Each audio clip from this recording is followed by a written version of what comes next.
Do you hate the thought of working past 55 or 60? Do you hate not being able to live the life you deserve today? Do you hate not knowing what your financial future looks like? It's time to stop doing what you hate. Here's your host, Mr. Harold Green. Hello there, everyone. This is Harold Green of Bright Tree Wealth Management, and it's time to stop doing what you hate. Hopefully you folks are doing well and that you're having a fantastic and awesome day. I'm doing pretty good. Again, I was just kind of up early, and again, when I get things in my mind and I can't sleep, I gotta get up and get at it. And it's going to be a very interesting show today, and this show, hopefully it'll bring you some encouragement, because there's a lot of people out there going through a lot of different things, but I'll get into it in a second. But I've had a very interesting week. Interesting from the perspective of taking a look under the hood of my own life to kind of see where I've come from, and then how far I still have to go. And I've come a long, long way. And I don't pat myself on the back. I don't brag about stuff. I do my best to be as humble as I can be. But when I start to feel a sense of accomplishment, I quickly change that to an attitude of gratitude and just being very grateful for everything that I have.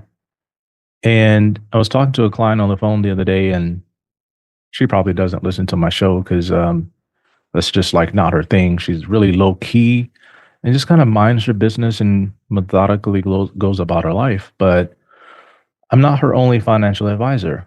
And she said to me, she said, "Harold, you've done such an amazing job with the money that I gave you, and the stuff I got over there with the other person, is like it doesn't even come close to what you're doing." And my response was just, thank you for trusting me. Thank you for giving me the opportunity to manage what you've given me. And, and if she ever gives me all of it someday, that's fine. If she doesn't, I used to be kind of funny about that stuff, because I felt like, here I am trying to kill it for you every day. But the person over there, they're just like, they're in safe mode. They're, just, and I was just kind of aggressive about it before, but now I'm just grateful, and I'm just thankful. And I've really had to humble myself and understand that this is not about me. It's about others.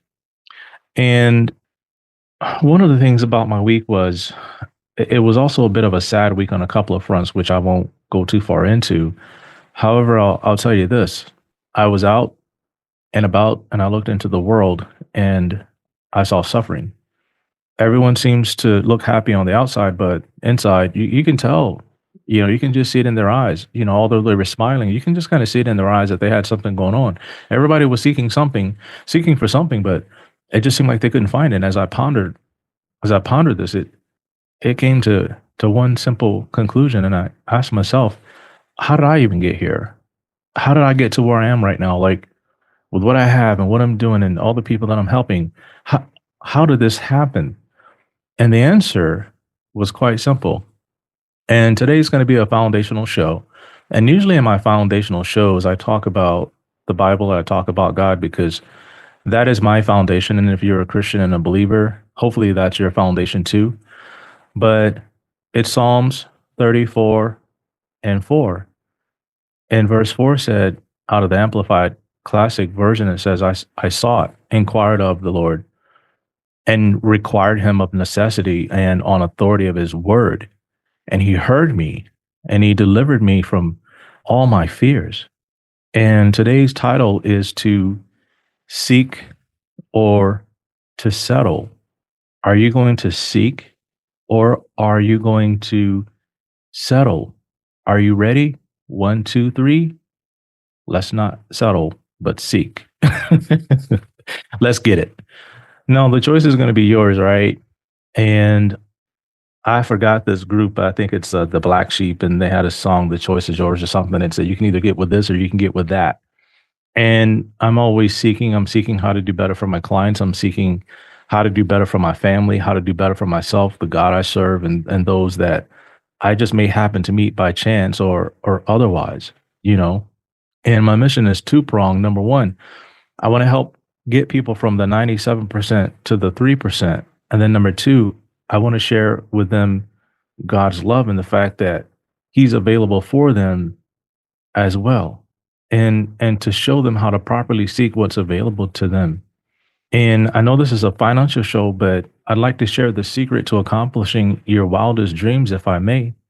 And I mean this in all sincerity because I know some of the folks who listen to my show may not believe in God. And I'd like to talk with you today as a friend and someone who cares about you, even though I don't know you.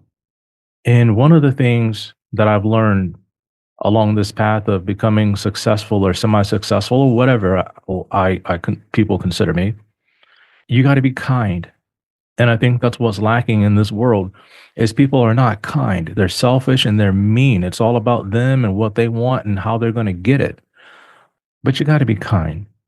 And so today's show is about the foundation of success because many people are going to achieve success and only to have success be a struggle for them. It's like struggling from success. Like, yo, dog, I got all this success, but man, it's just like, it's killing me. I'm dying from all this success. I'm struggling. I'm suffering. It's too much. And honestly, success can be a burden for a lot of people because they sought it, they found it, but I'll get into it in a second. Now, the answer is a constant seeking of God, not just until your prayers or concerns have been answered, but a constant journey of inquiring and yearning to know more so that you can build a successful life that has meaning. Okay. And a lot of times people end up doing it their own way and they get what they get and they're still not happy with it at the end of the day. And so if you've been seeking and you haven't found your answer yet, there's probably several reasons why. And I'm not going to get too far into them, but number one is motive. Why? Why do you want to be wealthy? Why do you want to have money? Why do you want to, what's the reason? What's the motive? All right. Number two, you could be seeking outside of your purpose or your gifting. Sometimes people want things that are not for them. They're not right for them. And I've learned this a long time ago that the power of suggestion, the power of what you set your eyes on. And that's very important because in the Bible, it talked about Abraham and Lot and how Lot had pitched his tent towards Sodom and Gomorrah. And next thing you know, Lot is down there in all the stuff that's going on and he's losing everything he has. He lost everything because of what he set his eyes on. So I'm very careful as to what I look at. So I'll give you an example. I would say probably within the last month, I've driven by this gated community that I don't ever want to live in. It's a super nice place. The houses over there are like $5 to $10 million. It's looks fantastic. And as I drove by there a couple of times, the third time I said, okay, look, and I said this out loud. My wife was in the car. I said, look, I'm just letting you know I'm not living here. So whatever it is that's causing me to come by this place several times, I'm telling you now, I don't want to live here. My wife's like, what are you talking about? I said, honey, you got to understand how my mind works. Whatever my mind sees, it tries to conquer, it tries to achieve, because I'm a curious person like that. Even when we lived in Hawaii, how I got to the place where I live now in Hawaii was just my eyes being set on something. When I first got to Hawaii, I said, we were out at Hanauma Bay, and I said, someday I'm going to live in Hawaii Kai. Someday it became a reality. And then I was driving by this apartment complex that's in a gated community. I said, wow, someday I might live here. That would be great. I was at somebody's house and I looked across the water and I saw this complex and I was like, wow, it'd be great to live over there. I did not know at the time what was happening in my mind. And sometimes when you're seeking things, you're seeking outside of your purpose, it doesn't fit up. It can be problematic for you. And I'll talk about that in a second. And the third reason why you're probably not getting what you desire is because you're really not serious about what you're after. And I always have to be very careful how I phrase things and how I put things. And I know this is a financial show. And I talk about these things because I want not only what's best for your finances, but I want what's best for you as a person, as a whole. And it can be tricky. Now, I believe in order to gain clarity, you're going to need to set goals and have a well-defined plan on how you're going to achieve your goals.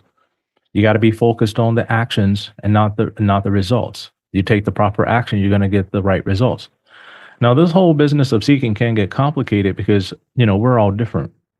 There's no one way or path, but there are principles that need to be followed no matter which route we take, kind of like stop signs or traffic signs.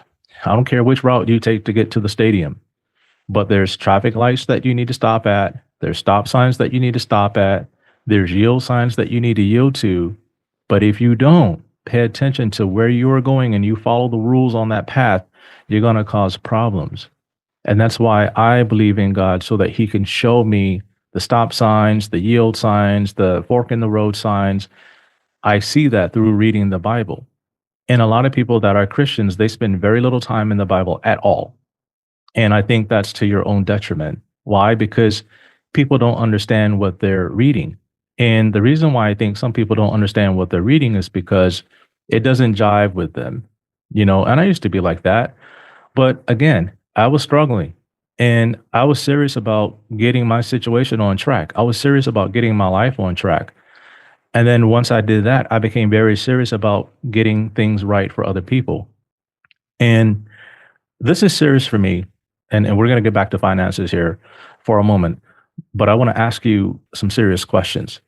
And the reason why I say this is serious for me is because I believe that I have the power to get wealth. And I did a show about the power to get wealth. But not only do I have the power to get wealth for myself, but I also have the power to get wealth for others. And so let's dig into this. And there's about 9, 10 questions that I want to ask you. And sometimes I start my conversations off with people after I meet them and, they're looking at coming on board. And one of the questions I ask them is this: if I were to make you enough money that will last you and your children forever, what would that mean to you? Like, have you ever even thought about the possibility of having 10, 15, 20, 30 million dollars, 50 million, 100 million, billion dollars? Have you ever thought about that? And then I'll ask something like, how would you use that wealth? Would you do good or evil with it? Would you fund causes that promote things that are not good for society? Would you fund causes or create an organization to help solve problems that face mankind, like dietary things or hunger or whatever? Would you help family members get right? Would you start a community organization? Would you build a school or university? Would you go on mission trips? Would you start a new business that would deliver an amazing product or service? And these are just some of the questions that you have to ask yourself. If I had all the money in the world, what would that look like? Like, why do I want to be in the top 3 or even 1% when it comes to wealth or money? I know my why, but I'm not going to share it on this show because it's very personal to me and is very, very serious. And I've kind of been instructed not to say what that is. Okay. Now, I think the exercise is important because a lot of people, they seek wealth or success, but again, the motivation is all wrong. Some people, they want to become wealthy or successful, or they become wealthy or successful just due to luck, like winning the lottery, but not everybody, but some people. And when you properly seek, everything will line up. I was talking to a friend about this the other day, and we're talking about what it's like being successful at a level that's kind of like nobody's on your level, like nobody's up there with you. And it's just dope because it's like you're in the matrix and you can start to see everything. And like everything just kind of lines up. And as I was reading the Bible the other day, and I read Proverbs like every month because it's 30 chapters. So every day of the month I read a proverb, a chapter, right? And so because I want that wisdom and I want to keep adding to it. And I came across Proverbs 4, verses 10 through 12, and it says, "Hear, my son, and accept my sayings, and the years of your life will be many. I have instructed you in the way of skillful and godly wisdom. I have led you in upright paths. When you walk, your steps will not be impeded, for your path will be clear and open. And when you run, you will not stumble." I was like, yo, that's dope. I used to talk to a friend of mine about this all the time. We used to sit down and read the Bible together. We'd get like so hyped, like, yo, this is crazy. Like, if this is true, this is crazy. What does this mean? Can we ever get there? And I love the part when it says that when you walk, your steps will not be impeded, for your path will be clear and open. I love that. It's kind of like when you get up there at 30,000 feet and the jumbo jet or whatever, and you just look out, there's nobody. It's just the smooth air, it's clear. You just like you're chilling. You're like you're watching a movie, you're eating your popcorn, you might have a glass of champagne, like you're just chilling, and everything is just smooth. And I think sometimes there's that clear air in life where you hit that pocket of clear air and success and things just start to happen for you. It just looks like it's easy for you. And that's because you're walking in this thing.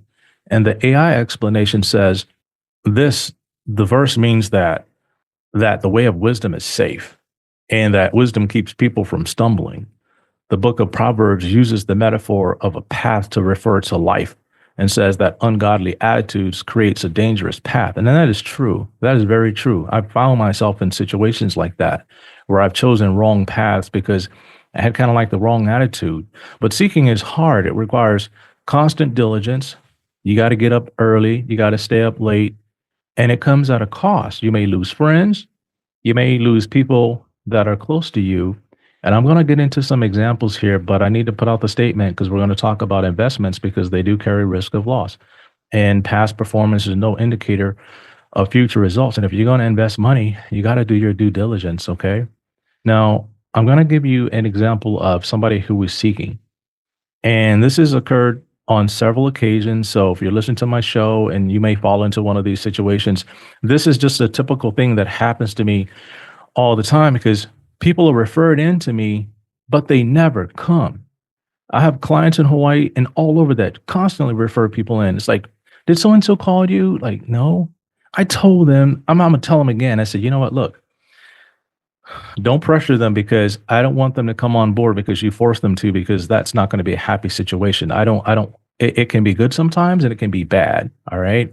Again, my goal is to end suffering, not to promote it.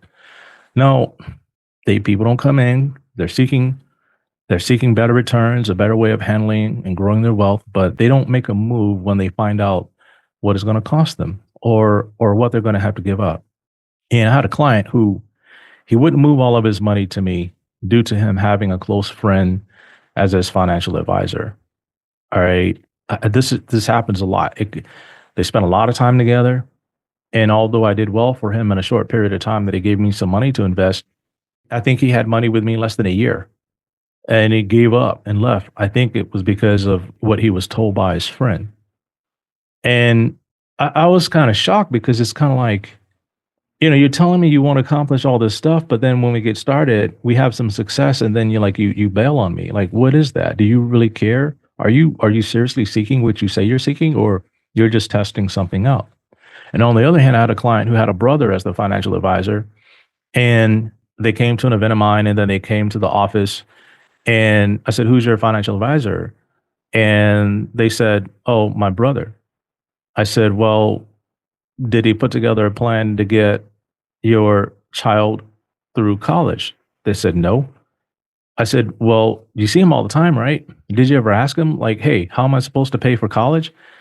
And they said, "Yeah, we saw him, but it just never came up." And I said, "Well, if I was your brother and I saw my niece and nephew and getting ready for college and I'm managing your money, you best believe we're going to be talking about it. As soon as we had a kid, I'd probably be talking to you about it." But they ended up leaving the brother and started working with me because they really wanted to pay for college and retire comfortably. And now they're comfortably retired. And the student, who's now an adult, is one of my wealthiest clients under the age of 35. It is insane. And like, I love this kid like my own kid. And we talk quite a bit. We talk about things. We update constantly on things. We stay in touch and we communicate. And I said, I love that about you because you're sticking to the plan even at this age. And I met them when they were in like high school. And that's amazing to me. And then I had another client who came on board and they had to retire early due to stress at work. Like literally they were going to die because work was stressing them out so bad. And they were referred in by another client who's a coworker that I see constantly. And when they shared the story of who they started working with and how it was going, they were literally insulted by one of their family members who they hardly speak with now. And they were told, "Why are you seeing this guy? You're stupid. Why can't you figure it out on your own? Are you stupid? Why are you paying fees?" Well, their portfolio is up 100% in the last year. I've made them a lot of money for 2.2% fees. Thank you very much. And I'm grateful that they stayed on board with me and they didn't leave because they were insulted by their family member. See, when you're serious about your seek, you're going to find, but the motive has to be right. And my seek is to end suffering and to help people find and maintain success in their life. That's what this is all about. So if you're out there suffering, you're going to have to make a choice. You're either going to seek better and get better and do better, or you're going to settle for where you are and you're going to get no better. And you're going to be like that man sitting at the well in the Bible, waiting for somebody to come and to help you get in, and to waiting on somebody to come and, and do something for you. And quite frankly, I mean, I'm here. I'm available. I'm willing. I'm purposeful. I'm passionate about what it is that I do. And I'll end with this. I bought a property back in Vegas in 2023. It's a nice place. I enjoy it. Don't get me wrong. However, I'm always on the search for what else is out there. I'm looking at other houses in the communities and what the floor plans look like. Not that I plan on moving, but knowledge about things is important. Gaining knowledge is going to give you clues, or will give you clues that you may be able to implement on your path to success. Like, you get ideas. Like when I go out and play golf, I get ideas. When I get ideas. And seeking requires diligence. It's serious. You got to be, and you have to have courage to jump on what you find. Okay. If you consider working with me, but you don't have the courage to make the leap, let me help you with that. It'll take about 5 minutes or less. I'll hear you out for about 3 minutes, and then I'm going to ask you the $85 million question. And based on how you answer that question, it's going to tell me whether or not I can take you by the hand and we can both jump together from the 97% that you may be into the 3%, or even the 3% to the 1%. I'm not going to discriminate. If you're out there with $10 million, I mean, I don't care whether you got 10 million, 100 million, 1 million, 500,000, which is my limit. But sometimes I go below that because it depends on the situation. And if a person with less money than my minimum is suffering, but they got what it takes to jump with me, I'll grab them by the hand.